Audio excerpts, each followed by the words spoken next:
No tengo que convencer a este auditorio de la suficiencia de las Escrituras. La Biblia misma reclama ser suficiente. Según a Timoteo, por ejemplo, capítulo 3, versículos 16, 17, toda la Escritura es inspirada por Dios y útil para enseñar, para redarguir, para corregir, para instruir en justicia, a fin de que el hombre de Dios sea perfecto, enteramente preparado para toda buena obra. Eso es lo que reclama la Biblia. Y cuando nosotros predicamos y anunciamos esto, ojalá que a la vez entendamos que un conocimiento de las Escrituras no es un fin en sí. Y cuando llega a ser un fin en sí, salen por lo menos dos problemas: acusaciones contra la iglesia, acusaciones como ustedes, la iglesia de Cristo, ponen demasiado énfasis en el estudio. Una acusación como recibí una vez cuando la iglesia donde yo predicaba en otro estado patrocinaba un artículo en el diario, el periódico de la ciudad, y escribí sobre este tema y alguien respondió: es que ustedes, la iglesia de Cristo, convierten la religión en asunto intelectual. Ustedes no manifiestan ningún sentimiento, ninguna emoción, ningún gozo. Por otra parte, aun entre cristianos, cuando recalcamos mucho la suficiencia de las Escrituras, podemos salir con la presunción. La presunción porque, bueno, yo he tenido preparado esta lección bíblica, yo puedo contestar las preguntas de mis vecinos, yo puedo debatir con el sectario, yo conozco estos hechos y datos y sobre todo quedar satisfechos con la presente condición espiritual de uno y nuestro presente conocimiento. Pablo en Colosenses capítulo 1, versículos 9 al 14, también habla del conocimiento. Y si me permiten compartir la pantalla, yo ocuparé un PowerPoint de esto. En Colosenses 1, del 9 al 14, él habla de cómo él pedía en oración por los cristianos en Colosas. Él pedía que fueran llenos del conocimiento. Y nosotros queremos entonces hablar de esta idea hoy. El verdadero conocimiento y su efecto. ¿Era este conocimiento un fin en sí o hubo un mayor efecto, una mayor meta para ello? Y eso es lo que queremos descubrir en el mensaje de hoy, en este texto. Y convendría empezar por leyendo el pasaje. Si quieren acompañarme, Colosenses 1, vamos a leer del 9 al 10.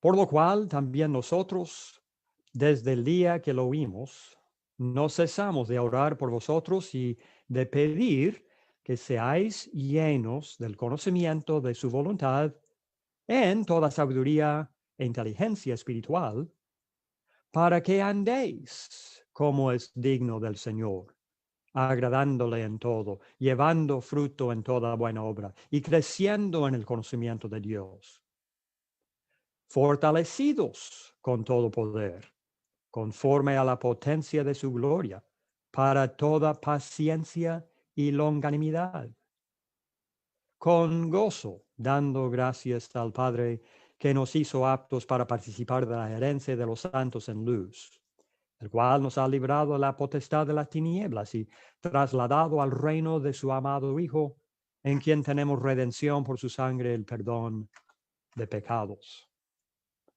Pablo después, en esta carta, el capítulo 3 y el versículo 16, hablará de cómo la palabra de Cristo debe morar en abundancia en nosotros.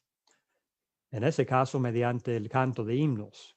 Pero el énfasis es lo mismo. La palabra de Cristo morando en abundancia en nosotros, llenos de este conocimiento de la voluntad de Dios. Pablo no pedía disculpas por anunciar estas cosas. Y no era solamente asunto de Pablo. Me acuerdo de Pedro, por ejemplo, el apóstol Pedro en su segunda carta, capítulo 1, versículo 5, diciendo que conocimiento es una de las cosas que debemos de añadir a nuestra fe, como las 7 virtudes que a veces llamamos. La segunda de estas cosas, después de la virtud, debemos añadir conocimiento a nuestra fe. Estos apóstoles no pedían disculpas por hacer hincapié, énfasis en la idea de conocimiento en el cristiano. Pero nótese que Pablo empieza aquí en nuestro texto, Colosenses 1:9, con la frase por lo cual. Es una vista hacia atrás a los versículos anteriores, los versículos 4 al 8, donde Pablo en oración hablaba de las cosas por las cuales daba gracias a Dios por ellos. Él agradecía a Dios porque los colosenses ya tenían fe, amor, fruto y ese tipo de cosas. Y ahora Pablo ora, pide por ellos en oración que crezcan en estas cosas y Dios seguramente contestará la oración de Pablo. Nótese este ciclo que crece. Uno produce, otros ven que estamos activos y produciendo y ellos oran por uno y Dios contesta esas oraciones y el crecimiento viene. Estamos viendo aquí una ilustración de un principio que Cristo hablaba en Mateo 13:12. Cualquiera que tiene, se le dará y tendrá más. Estos colosenses tenían fruto que mostrar de las oportunidades que Dios les había dado. Ellos ya tenían fe, amor y fruto, dice Pablo en 4 al 8. Ahora Pablo va a orar por ellos y usted sabe que Dios va a contestar esa oración. Y lo mismo puede pasar y debe pasar con nosotros. Nótese que Pablo dice, por lo cual, también nosotros desde el día que lo vimos, no cesamos de orar por vosotros y de pedir que seáis llenos del conocimiento de su voluntad en toda sabiduría e inteligencia espiritual. Esa frase en sí implica la aplicación del conocimiento. Por lo tanto, ya estamos con una muestra de que el verdadero conocimiento tiene que influir en la vida de uno, porque sabiduría es la aplicación de conocimiento. Y lo que vamos a ver en breve es, y el bosquejo del sermón es lo siguiente de los versículos 10, 11, 12, que Pablo quiere que los colosenses crezcan en este conocimiento para 3 cosas. De hecho, él usa la palabra para que andéis, versículo 10. Andar como es digno de Dios, versículo 10. Andar fortalecidos, versículo 11. Y andar agradecido, dando gracias, versículo 12. Este será el verdadero efecto del verdadero conocimiento. Un conocimiento de las Escrituras, de la voluntad de Dios, no es asunto solamente intelectual. Es para que andemos como es digno de Dios, para que andemos fortalecidos, para que andemos agradecidos, gozosos. Versículo 12. Ahora, antes de entrar en los detalles de esto, porque Pablo mismo va a elaborar los 3 puntos, vamos a tomar un momento para mirar la palabra conocimiento y por qué el título verdadero conocimiento. Pablo no emplea la palabra griega por conocimiento, la palabra común. Él emplea la palabra epignosis. Y la palabra tiene en su raíz la palabra común, gnosis, que significa conocimiento, pero con un prefijo agregado, el prefijo epi, que primariamente tiene un sentido espacial. Cuando los griegos agregaban epi a una palabra, significa sobre. Pero de la idea espacial sobre, no está lejos la idea de algo superior o mejor o aún el concepto de intensivo. Y muchas veces epi no significaba sobre, sino intensivo. Cualquier cosa, la raíz, ese concepto en forma intensiva. En este caso, epignosis sería conocimiento en su sentido intensivo. Y de esto entonces, la idea de un conocimiento verdadero. A diferencia del conocimiento artificial que los falsos maestros ofrecían en Colosas. Por ejemplo, Colosenses capítulo 2, versículo 4, Pablo después va a decir, y esto lo digo para que nadie os engañe con palabras persuasivas. Versículo 8, mirad que nadie os engañe por medio de filosofías y huecas sutilezas, según la tradición de los hombres, conforme a los rudimentos del mundo y no según Cristo. Y luego en los versículos 16 al 23, él habla en detalle de este conocimiento que ofrecían los falsos maestros. Nadie os juzgue en comida o en bebida o en cuanto a días de fiesta, luna nueva o días de reposo. Todo lo cual es sombra de lo que ha de venir, pero el cuerpo es de Cristo. Nadie os prive de vuestro premio, afectando humildad y culto a los ángeles, entremetiéndose en lo que no ha visto, vanamente hinchado por su propia mente carnal, y no haciéndose de la cabeza, en virtud de quien todo el cuerpo, nutriéndose y uniéndose por las coyunturas y ligamentos, crece en el crecimiento que da Dios.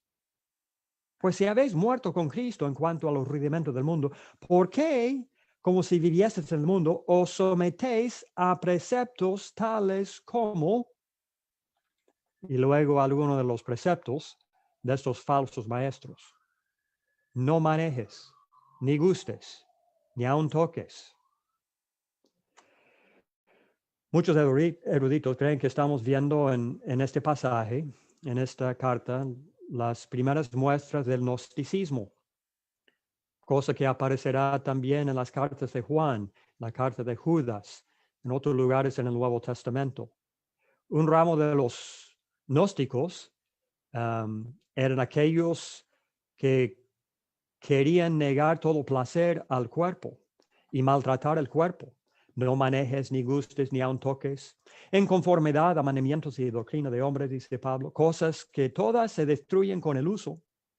Tales cosas tienen a la verdad cierta reputación de sabiduría en culto voluntario, en humildad y en duro trato del cuerpo, y pensamos en los monjes que vivían en esos castillos aislados y oscuros y fríos, y wow, qué espiritual han de ser ellos. ¿Cómo se han dedicado a... Tienen cierta reputación de sabiduría, pero no tienen valor alguno contra los apetitos de la carne, dice el apóstol inspirado. Y descarta este gnosis falso.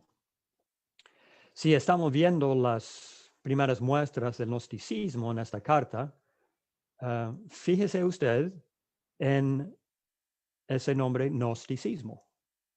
Usted ve allí la palabra gnosis en el griego, que significa ¿qué? Conocimiento.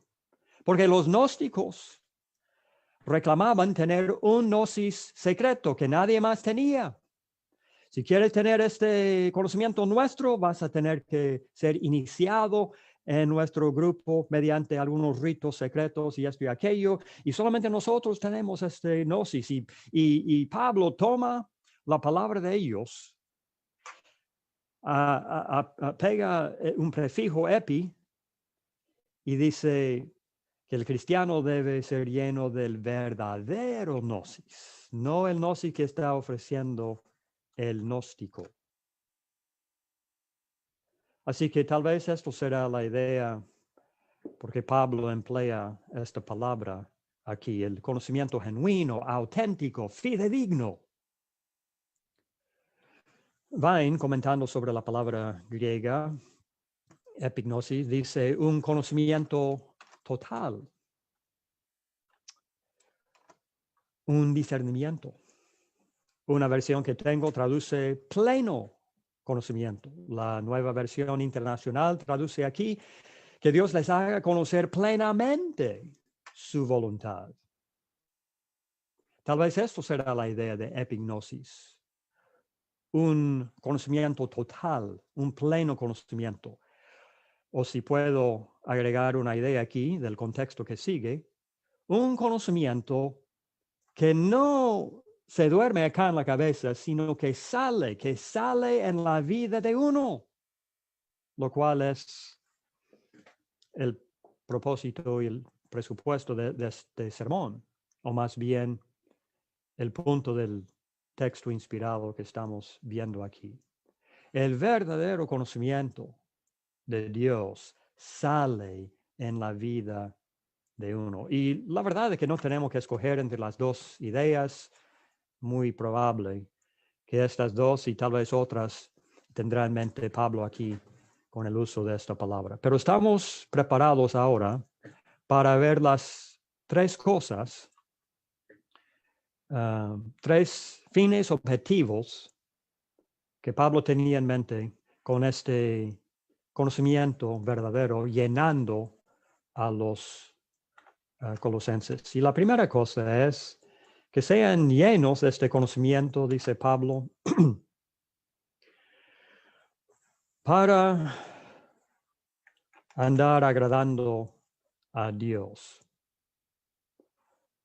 Versículo 10, para que andéis como es digno del Señor, agradándole en todo, llevando fruto en toda buena obra y creciendo en el conocimiento de Dios. En otras palabras, una vida de servicio. Resumida en esta frase, andéis como es digno. Qué desafío, ¿verdad? Varias veces en el Nuevo Testamento, el texto inspirado no simplemente nos dice cómo debemos de vivir, sino que nos lo presenta en un desafío de andar como es digno del Evangelio de Cristo, por ejemplo, Filipenses 1:27. O digno de la vocación, Efesios 4:1, con que fuimos llamados. Bueno, ¿qué tan grande o digna es nuestra vocación? ¿Mediano? ¿Muy grande? ¿Muy supereminente? Pablo pasó 3 capítulos, Efesios 1, 2 y 3, hablando de la grandeza de nuestra vocación, para poder llegar a 4:1 y decir que andemos como es digno de ella. ¿Qué tan digno es el Evangelio de Cristo? ¿Algo de digno? ¿Muy digno? Bueno, que andemos como es digno del Evangelio, Filipenses 1:27. Aquí, Pablo dice que andemos como es digno del Señor. Qué tremendo desafío. Es más que conocer algunos mandamientos y cumplir. Y yo estoy cumpliendo, hermano Marcos, con muchos mandamientos, casi todos, 99. Es andar como es digno del Señor. Y el Señor, hermanos y amigos, es digno de esta frase que Pablo dice enseguida en el texto, agradándole en todo. Dios es digno de complacencia en nosotros como criaturas de Él. No agradando al hombre, lo cual ocupa demasiado tiempo o esfuerzo nuestro. Nos levantamos en la mañana y ya estamos vistiéndonos para agradar a los hombres. Por eso ponemos la moda corriente. Y salimos y hablamos como ellos hablan y nos reímos de las cosas que se ríen ellos y queremos agradar al hombre. Y nuestro Creador, que nos ha dado el aire que respiramos y podemos vestirnos de esta forma y hablar como hablamos porque Él nos da este aire que respiramos, a Él ni siquiera entra en la cabeza. ¿Por qué un conocimiento de las Escrituras, hermanos? Para que cada día andemos agradando a Dios. Y si yo estoy cumpliendo todos los mandamientos hoy y nunca me entra en la cabeza que estoy haciendo eso para agradar a Dios, ¿cómo será mi obediencia? Como agradó delante del Señor que Salomón pidiese sabiduría, primero de Reyes capítulo 3, versículo 10. No pidió largura de vida, no pidió la vida de sus enemigos, no pidió muchas cosas. Dios dice que Dios reconoce que el hombre suele querer en su egoísmo. Pidió sabiduría para poder manejar un pueblo tan grande. Acaba de ser puesto en el trono y él se siente como niño delante de este pueblo. Yo no sé cómo manejar, dame sabiduría. Y agradó, dice el texto, agradó al Señor. O como dice Jesucristo, Juan 14, 21, el que tiene mis mandamientos y los guarda, ese es el que me ama. Y el que me ama será amado por mi Padre, y yo le amaré y me manifestaré a él. Claro que hay lugar para obediencia a los mandamientos de Dios, pero de este amor, de querer agradar a Dios es la idea. Y luego, volviendo a nuestro texto aquí en Colosenses 1, Pablo define la idea de andar, como es digno el Señor, con esta frase, llevando fruto en toda buena obra. Lo cual me recuerda el salmista en el primer salmo, cuando él habla del hombre que escoge no andar con los malos de este mundo, sino meditar en qué, la palabra de Dios. Este, dice el salmista en el versículo 3, será como árbol plantado junto a corrientes de aguas que da su fruto en su tiempo. Y Cristo en Juan 15 emplea la figura de otro tipo de fruto, no aquel que viene de un árbol, sino aquel que viene de una vid. Yo soy la vid verdadera. Vosotros los pámpanos. Mi Padre viene podando, pero toda la figura es esto aquí de llevando fruto. Y cuando lo pensamos, sea la uva de una vid o un durazno de un árbol, fruto es algo, número uno, que se ve y número dos, brinda beneficio a otros, ¿verdad? Cristo nos dijo que podemos identificar y debemos identificar un árbol no por sus hojas, sino por su fruto. El fruto es algo que se ve. Y el punto es que yo debo estar adquiriendo este conocimiento para que mis compañeros de trabajo, compañeros de escuela, vecinos, gente en el mundo, ve algo en mí, algo diferente, algo lindo y bonito. Y no es así la forma en que Pablo presenta la idea de las diferentes responsabilidades y obediencia en la iglesia, ya en Tito capítulo 2, cuando se dirige a los miembros ancianos y las hermanas ancianas y las jóvenes y los jóvenes y trata los cuatro grupos y lo que cada uno debe estar haciendo. No dice cosas como que Tito 2:10, para que adornen la doctrina de Dios. Adórnenla. Algo que gente en el mundo va a ver. ¿Por qué estamos haciendo esto? Porque las jóvenes amando a sus maridos y a sus hijos y siendo cuidadosas en su casa. Porque el mundo está mirando. Y o van a ver y blasfemar, o van a ver algo bonito allí. Van a ver la doctrina de Dios adornada, como el fruto hace a un árbol. Y fruto, obviamente, brinda beneficio a otros. Es algo para comer. No solamente satisface el hambre, no solamente sostiene sustento para el cuerpo. Es dulce, es rico, es postre. ¿Y qué beneficio para otros nuestro conocimiento de la palabra de Dios.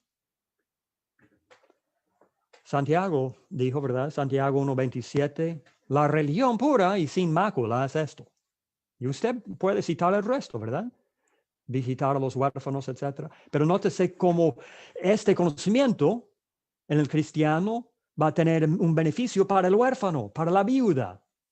Los huérfanos y viudas se han beneficiado del conocimiento tuyo, hermano, el mío. ¿Cuántos perdidos en el mundo han recibido algún beneficio de mí con todo este conocimiento que yo tengo de la Biblia? Oh, sí, yo he dado duro con los bautistas sobre el bautismo y con los metodistas sobre el órgano y la música instrumental. Pero ¿qué fruto han disfrutado de uno? ¿Qué bien les he hecho? ¿Les he predicado el evangelio? Llevando fruto en toda buena obra es parte del efecto de este conocimiento verdadero. Romanos capítulo 7, versículo 4, por ejemplo. Así también vosotros, hermanos míos, habéis muerto a la ley mediante el cuerpo de Cristo, para que seáis de otro, del que resucitó de los muertos, a fin de que llevemos fruto para Dios. Y en Efesios capítulo 2, versículo 10, el apóstol Pablo escribe, porque somos hechura suya.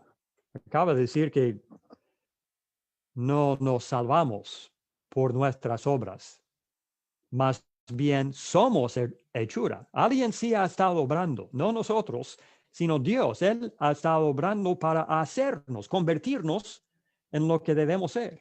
Creados en Cristo, ¿ve? Creados en Cristo Jesús para buenas obras. Ahí entra las obras de nosotros. Pero Dios es quien empezó obrando.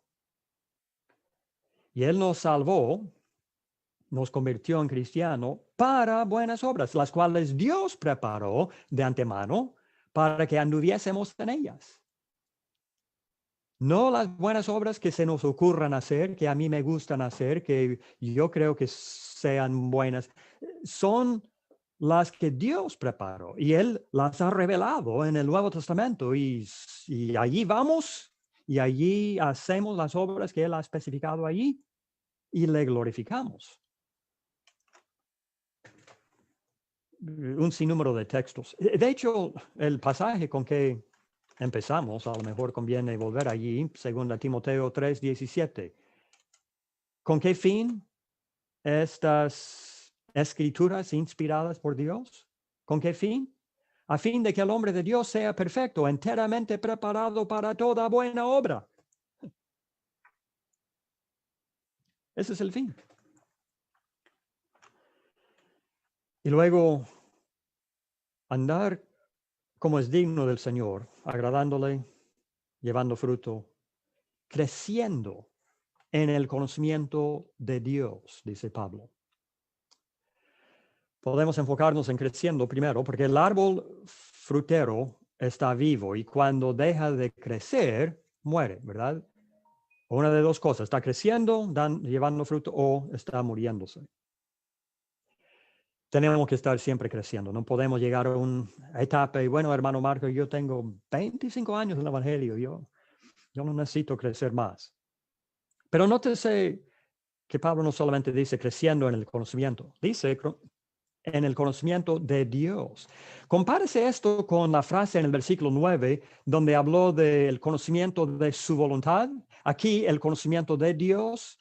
Y la verdad es que necesitamos un conocimiento de ambas cosas. Lo que Dios es y lo que Dios quiere. Y muchas veces nos enfocamos en una o la otra cosa. Conozco a muchos hermanos que se enfocan solamente en lo que Dios quiere. ¿Cuáles son los? Oír, creer, confesar, arrepentirse, bautizarse, cantar, no usar instrumento de música, ofrendar, pero solamente el primer día de la semana, ser el Señor solamente el primer día de la semana, no cada 3 meses, no este y aquel. Y conoce muy bien la voluntad de Dios. y no conocen a Dios. No conocen sus características. Miren a Dios como si fuera una cosa en el Antiguo Testamento y otra en el Nuevo. Allá hay un Dios ahí severo y áspero y esto y aquello y muy exigente. Y aquí en el Nuevo Testamento no conocen a Dios en realidad, porque Dios es lo mismo ayer, hoy y mañana. Y aunque ha habido un cambio de testamentos, muchos hermanos no pueden ver que es el mismo porque realmente no conocen a Dios. Han estado enfocándose tal vez en sus mandamientos, pero no han crecido en un conocimiento de Dios, Dios mismo. Y esto en gran parte porque no han estado pasando tiempo con los relatos del Evangelio. Dios se hizo carne y moró entre nosotros. No tenemos que adivinar o suponernos cómo será Dios. Lo vemos en los relatos Mateo, Marcos, Lucas y Juan, pero muchos no los estamos leyendo. Por lo tanto, no sabemos cómo Jesús reaccionó a diferentes desafíos, cuánta paciencia tenía o no tenía, y cómo se puede equilibrar su paciencia con su severidad y la bondad y severidad de Dios. Y se enfocan en algunas características de Dios, ignoran otros y salen no conociendo a Dios, mientras piensan que conocen a Dios. El verdadero conocimiento sigue creciendo en nuestro conocimiento de Dios mismo, porque Él es digno de esto. Y luego, fijémonos ahora en Colosenses capítulo 1, versículo 11.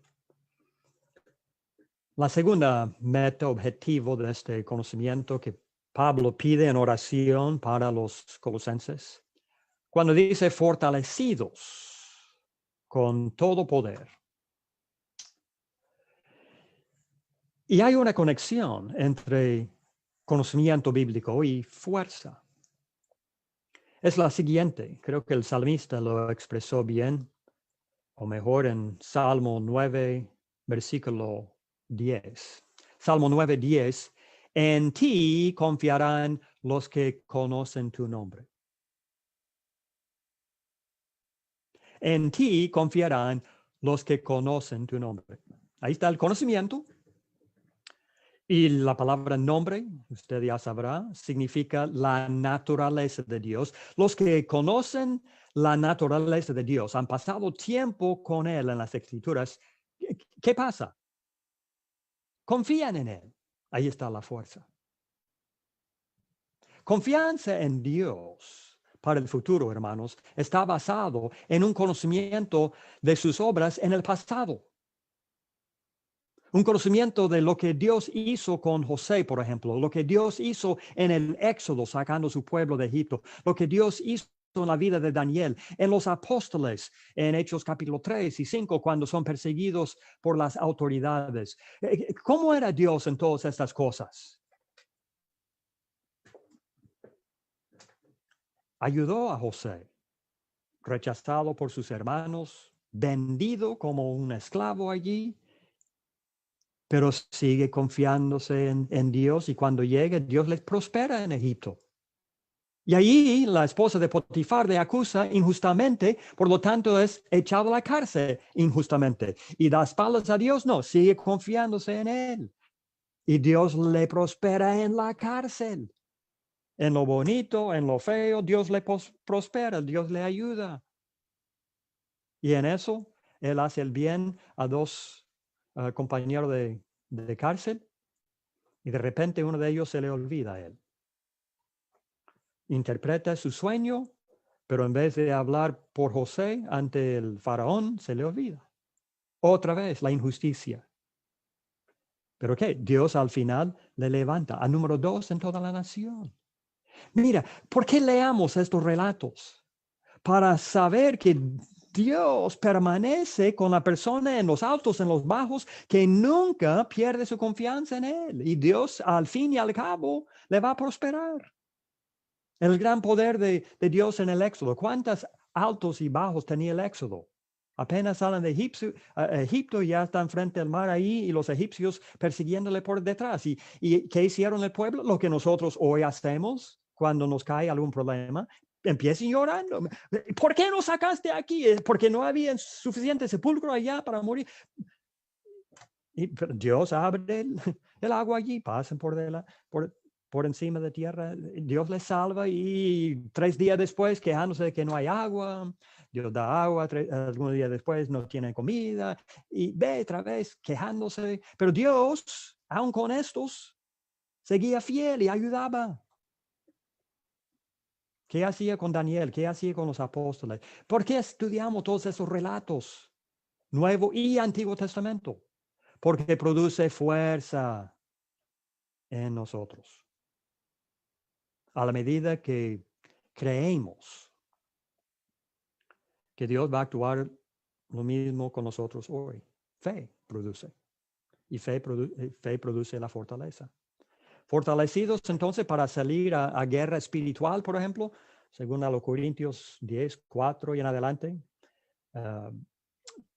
vestido de toda la armadura de Cristo, Efesios 6, del 10 al 18, pero fortalecidos mediante este conocimiento. Y si yo estoy leyendo la Biblia y conozco un montón de hechos de la Biblia y no ando fortalecido, hay un problema aquí.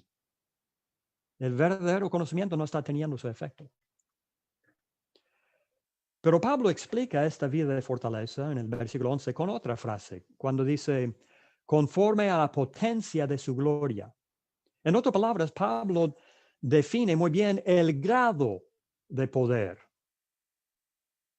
Poco, mediano o mucho. ¿Qué clase de poder? Fortalecido con poder. Bueno, tremendo poder. Es poder conforme a la potencia de su gloria. ¿Qué tan grande es su gloria? Es poder de grado de la resurrección, el poder de Dios para resucitar a un muerto. Efesios 1, empezando en el versículo 19. Pablo hablando de lo que pide en oración para los Efesios, que sepan cuál la supereminente grandeza de su poder. Es como que le hace falta Pablo adjetivo para describir ese poder. La supereminente grandeza de su poder para con nosotros los que creemos, según la operación del poder de su fuerza, la cual operó en Cristo, resucitándole de los muertos y sentándole a su diestra en los lugares celestiales. Ese tipo de poder. Podemos ser fortalecidos con ese grado de poder. Y mencionamos poder o fortaleza para salir a guerra espiritual. En realidad, Pablo no lo menciona aquí en este texto. Pablo menciona otra cosa, otro fin de esta fortaleza. En nuestro texto aquí de Colosenses 1:11, cuando él dice para toda, y menciona 2 cosas, paciencia y longanimidad. La palabra paciencia viene de la palabra griega hupomone, que significa paciencia respecto a las cosas, circunstancias o adversidad. Literalmente la palabra significa un permanecer bajo. Menos la palabra permanecer y prefijo upo, bajo. Permanecer bajo es como que yo tuviera una tremenda carga en mis hombros y tengo que llevarla a cierta parte y yo permanezco debajo, no me caigo. Permanezco debajo y llevo la carga a su destino. Paciencia respecto a las cosas o circunstancias. Y un conocimiento de la voluntad de Dios mismo, produce fortaleza en el sentido de permanecer bajo circunstancias. Un tren puede subir un cerro por una de 2 maneras. O quitar parte de la carga o darlo un motor más fuerte. Vivimos cerca de un pase en una cordillera y de vez en cuando observamos los trenes entrar y salir. Y cuando están subiendo, a veces vemos que ponen 3, 4, 5 locomotoras para subir esa grada. Ellos, en vez de quitar la carga, ponen un mayor motor ahí.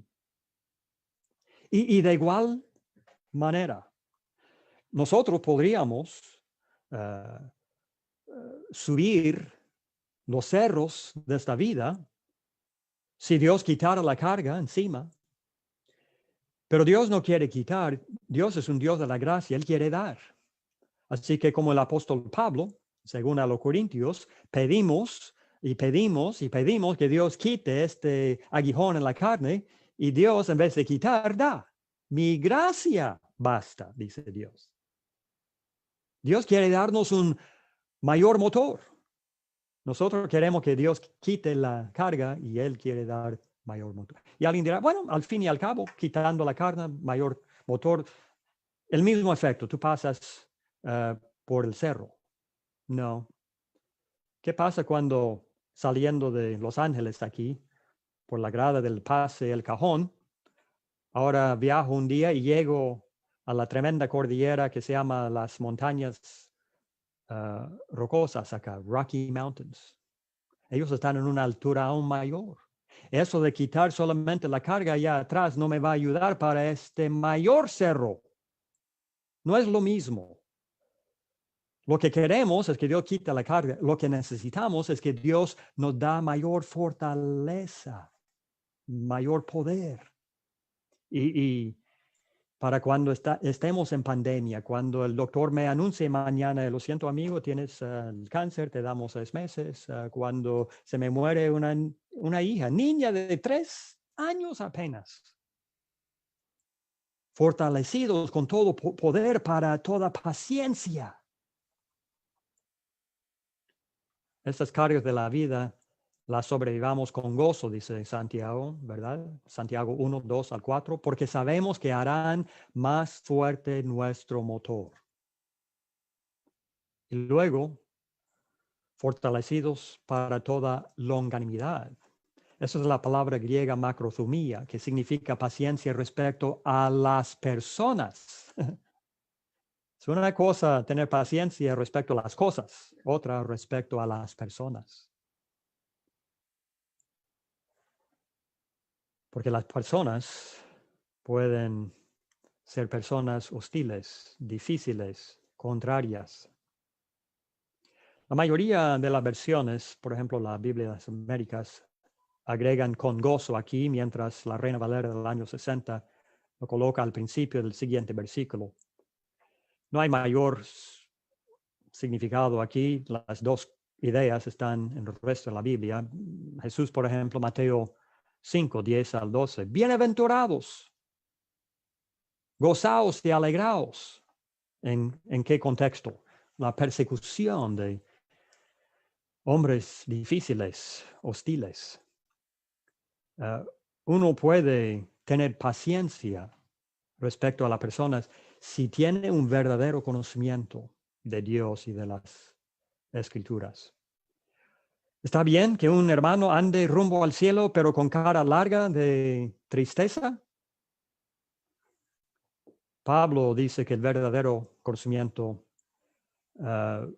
nos permite tener fortaleza con gozo. Con gozo. Lo cual nos lleva al último punto y objetivo de este conocimiento verdadero. Una vida de alabanza. Versículo 12. Con gozo dando gracias al Padre. Bueno, dándole gracias ¿de qué? ¿O por cuáles cosas? Agradecidos por cuáles cosas.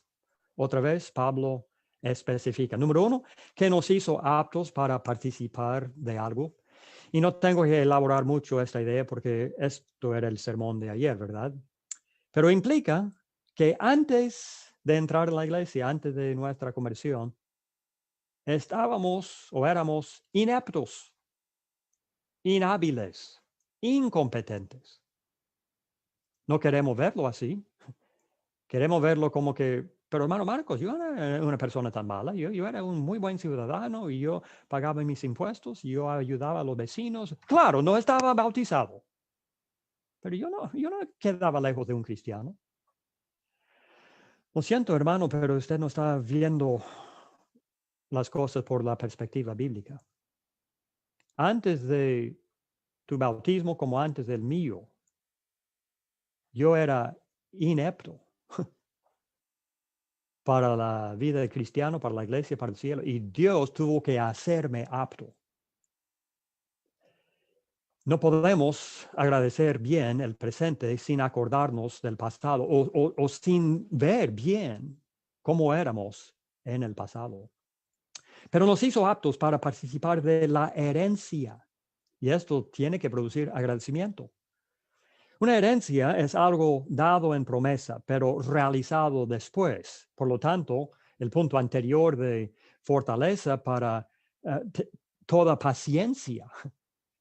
Vivimos en un mundo que nos enseña que todo lo podemos tener hoy. Saque el teléfono, hago un clic allí y comida, transferencia de fondos, enviado esto y aquello. Estamos acostumbrados a este tipo de cosas. Es una herencia para la cual Dios nos ha hecho. Y herencia significa esperar. Significa tiempo. Pero de todos modos, gozo, asunto de agradecimiento. Porque estamos heredando no de un padre terrenal acá. Estamos heredando del Dios de todo el universo. ¿Cómo ha de ser esta herencia? Bueno, Pedro trata de darnos una idea en 1 de Pedro capítulo 1, versículo 4, una herencia incorruptible. Las mejores de casas con piscina y mejores de automóviles y televisores se oxidan, vuelvan a necesitar pintura, se echan a perder, son corruptibles. Hay algo en el cielo que nunca va a oxidarse y está reservada para mí. Yo tengo una casa aquí, gracias a Dios. Y cada rato tengo que ponerle nuevo techo. Hace poco llamé para que vinieran a cambiar algunas ventanas que se echaron a perder. Gotea de vez en cuando. Tengo que volver a pintarlo. Yo estoy soñando con el cielo donde hay una herencia incorruptible. No voy a conocer la palabra mantenimiento. Y yo no he empezado a hablar del automóvil que tengo. Incontaminada. De vez en cuando escuchamos de aviones grandes que chocan, mueren lamentablemente centenares de personas y después de meses y años de investigación descubren que hubiera algún defecto allá en un rincón de la alita donde el metal estaba, había una contaminación ahí y se rompió y eso produjo esto y terminó en un tremendo. No vamos a llegar al cielo y encontrar allí que hubiera un defecto y sale contaminada. Y luego la descripción, el adjetivo que más me gusta, inmarcesible. Las mejores de gustos acá en este mundo pierden su gusto con el tiempo. Mencioné automóvil ya. Compramos un automóvil y por un tiempo tiene todo ese olor a nuevo. Y cada vez que entramos, ¿pero cuánto tiempo dura ese olor a nuevo? Y estamos con esta cosa que tal vez ahorramos y compramos el automóvil más nuevo, más corriente. Y al año estamos viendo la misma marca, pero de este año, como quisiera uno como ese. Las cosas acá siempre pierden su encanto. La herencia en el cielo es inmarcesible. Significa que nunca se marchita su encanto. Nunca se disminuye su encanto. Reservado en los cielos para vosotros. Con razón que vivimos una vida de alabanza a Dios por esta herencia. Le alabamos porque nos ha librado, dice Pablo, y explica ¿de cuáles cosas? De la potestad de las tinieblas. Esto habla del dominio del pecado, como Pablo lo habla en términos más concretos en Romanos 6:6, sabiendo esto, que nuestro viejo hombre fue crucificado juntamente con él, para que el cuerpo del pecado sea destruido a fin de que no sirvamos más al pecado. Y luego en el versículo 16 del mismo capítulo, ¿no sabéis que si os sometéis a alguien como esclavos para obedecerle, sois esclavos de aquel a quien obedecéis? Sea del pecado para muerte, o sea de la obediencia para la justicia. Y el hombre anda engañándose creyendo que la gran selección del hombre es entre la libertad y la esclavitud. Y no entiende. La única selección que tiene el hombre es entre amo y amo. Todos vamos a servir a algo o a alguien. Y será la justicia para vida o pecado para la muerte. Habla esta potestad de las tinieblas, de las adicciones, del alcohol y las drogas y pecados cuyas consecuencias son más visibles tal vez. Pero también habla del dominio del pecado en cosas no tan visibles, cosas que no queremos reconocer o por lo menos en uno mismo, como el poder de las riquezas y el materialismo. 1 Timoteo capítulo 6 del 9 al 10, que nosotros los hermanos en Cristo, miembros de la iglesia, estamos cayendo bajo este poder y no lo sabemos. Caen, dice Pablo, en tentación y lazo. ¿Qué es la figura del lazo? Yo no tengo que explicárselo. Usted entiende muy bien. Y el materialismo está enredando, ligando a muchos hermanos en Cristo. No pueden lo que podrían hacer en la iglesia porque tienen sus manos amarrados por el materialismo, un amor al dinero. En fin, obedecer cada codicia, apetito carnal es obedecer a Satanás, que lo ignoremos o no. Pero nos ha librado, ¿verdad? De esto, dice Pablo, cuando tenemos un entendimiento verdadero de las cosas, y nos ha trasladado al reino de su amado Hijo. Nótese el contraste entre reino y potestad, ¿verdad? La idea es más que simplemente Dios nos puso en un edificio que dice Iglesia de Cristo por fuera. Cuando yo me salvé, hermano, eso es lo que pasó. No, es la idea de que ahora yo estoy bajo el control de Cristo. Yo estoy bajo el mando de Cristo. Eso es lo que pasó cuando obedecí el Evangelio. De tinieblas a luz. Por lo tanto, ahora podemos ver, lo cual es una figura bíblica de saber cosas, entender cosas. ¿Qué es lo que vemos? Bueno, vemos de dónde venimos, entendemos realmente de dónde venimos. Hubo un creador. Y vemos el propósito de las pruebas y aflicciones, como acabamos de estudiar hace poco. Y vemos que veremos a nuestros queridos hermanos resucitados un día. Primero los Tesalonicenses capítulo 4, versículo 13 al 18. No como algunos estaban engañando diciendo que muerto ya no volverás a verlos, y producía tristeza, obviamente. Tampoco queremos que ignoréis, dice de Pablo en ese pasaje. Y con un verdadero conocimiento de las cosas, vemos que viene un juicio final y podemos prepararnos. No tenemos que temerlo.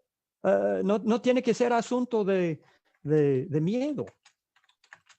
Primero a los Tesalonicenses 5, versículo 4, más vosotros, hermanos, no estáis en tinieblas para que aquel día os sorprenda como ladrón. ¿Ve la conexión que Pablo hace entre gente de luz? Sois hijos de luz, hijos de día. Y como esto quita toda sorpresa del juicio venidero. Alabamos a Dios y nos regocijamos porque hay redención. Esto es la figura del terrorista que pone la pistola al rico millonario y toma a su hija por rehén. Y ahora el millonario tiene que pagar $1 millón para que la suelte. Dios tuvo que pagar para que estuviéramos o fuéramos sueltos de las manos del gran terrorista, Satanás mismo, y perdón de pecados. Otra forma de expresar la misma transacción. Toda culpa borrada, toda pena borrada. ¡Qué alivio sentimos en este perdón! Con razón que vamos a, con gozo, dar gracias al Padre. Un estudio de la Biblia debe movernos a alabar a Dios en nuestras oraciones y cantar con entusiasmo, como el salmista en Salmo 9, versículos 1 y 2. Te alabaré, oh Jehová, con todo mi corazón. Yo no estoy hablando aquí de cantar himnos que conocemos de memoria, con los labios moviéndose allí, pensando en el partido de fútbol que va a ocurrir. Te alabaré, oh Jehová, con todo mi corazón. Contaré todas tus maravillas. Me alegraré y me regocijaré en ti. Cantaré a tu nombre, oh Altísimo. Y nótese la idea de contarlo a otros. En los versículos 11 y 14 del mismo Salmo, Salmo 9, 11. Cantad a Jehová, que habita en Sión. Publicad entre los pueblos sus obras. O versículo 14. Para que cuente yo todas tus alabanzas en las puertas de la hija de Sión. Ahí es donde entran y salen toda la gente. ¿Estamos contando eso a otros? Y un estudio de la Biblia debe movernos a arrepentirnos y confesar nuestro pecado, lo cual también alaba a Dios. ¿Cómo lo sé? Josué con Acán, ¿se acuerda? Josué capítulo 7, cuando Josué comete pecado y todo el pueblo es afectado. Dice Josué a Acán en el versículo 19, entonces, hijo mío, da gloria a Jehová, el Dios de Israel, y dale alabanza, y declárame ahora lo que has hecho, no me lo encubras. Una confesión de nuestro pecado alaba a Dios. ¿Por qué? Porque es el momento cuando nosotros llegamos a decir lo mismo que Dios está diciendo. Dios está diciendo, pecador, y yo estoy aquí diciendo, bueno, pecador, pero es que las circunstancias, y pero, y poniendo pretextos, y sí, yo hice eso, pero si usted hubiera estado en mis zapatos. No, yo pequé, yo ofendí a mi creador, punto. Yo estoy mal, equivocado. Esto da gloria a Dios. Algunos, al no arrepentirse, no dan gloria a Dios. Apocalipsis 16, versículo 9, y los hombres se quemaron con el gran calor y blasfemaron el nombre de Dios que tiene poder sobre estas plagas y no se arrepintieron para darle gloria.